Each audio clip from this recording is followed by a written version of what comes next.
Hello, everybody. So we're looking at concept 5.3. So the prompt within this essay question is discuss the elements within society that are necessary to create a democracy for Jefferson and show how they compare to those of Andrew Jackson. For Jefferson, there were three key elements for creating a democracy. There was land, education, and time. To Jefferson, a republic was a form not merely of political, but also of social organization.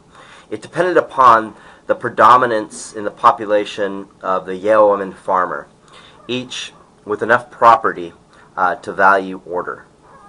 The significance of land for Jefferson was American liberty rested on the firm foundation of agriculture. Jefferson found much to admire in America's rural life, which avoided the evils of European economic system. American cities were small and thus contained no great factories and therefore had no oppressed laboring class among their residents. Jefferson expressed the threat of the cities with the following quote: "When we get piled upon one another in large cities, as in Europe, we shall become corrupt as in Europe, and go to eating one another as they do there." So he was foreseeing the zombie apocalypse with the rise of the cities. Just kidding, that's my own commentary. An abundance of land was guarantee that no worthy person needed ever become dependent, because he could always find opportunity in the empty space of the country.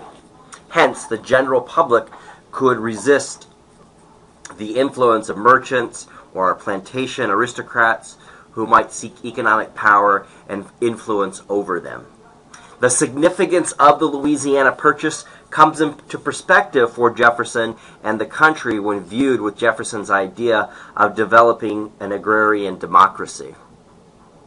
Jefferson felt the valley of democracy, as he put it, would always provide elbow room for future generations to preserve their liberties. One thing he foresaw, and this would be testimony to how grand they thought the land stretched out westward, Jefferson predicted that it would take 1,000 generations to settle the continental United States after purchasing the Louisiana Purchase. The Louisiana Territory, rather.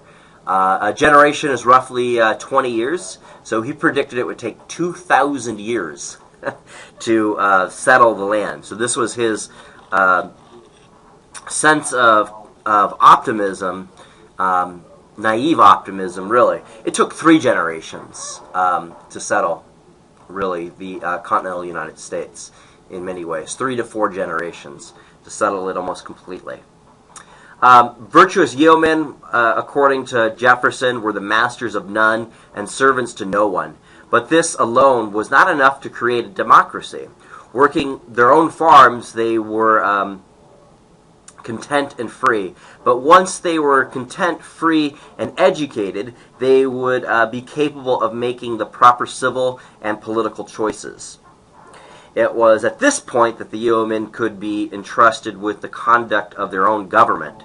They were not merely to consent to being governed, they were to participate actively.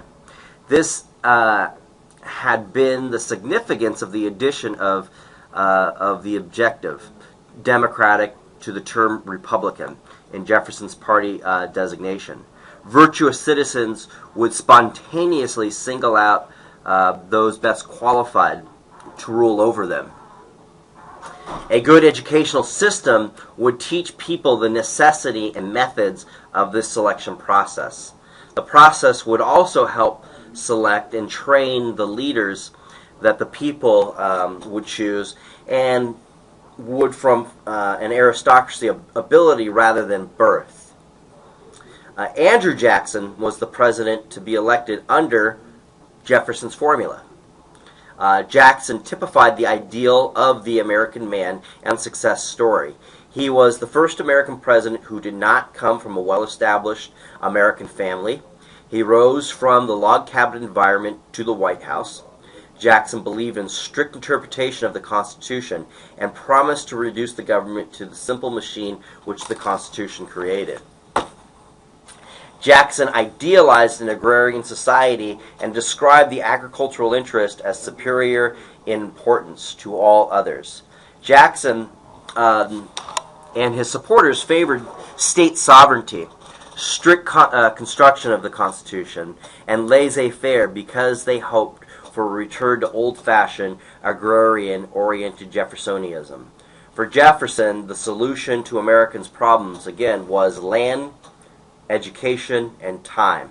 So long as all three were available, nothing could threaten the security and liberty of society, according to Jefferson. All right, that's Concept 5.3. In Concept 4, we will be looking at the descent of rebellion in society and preserving a democracy. See you then.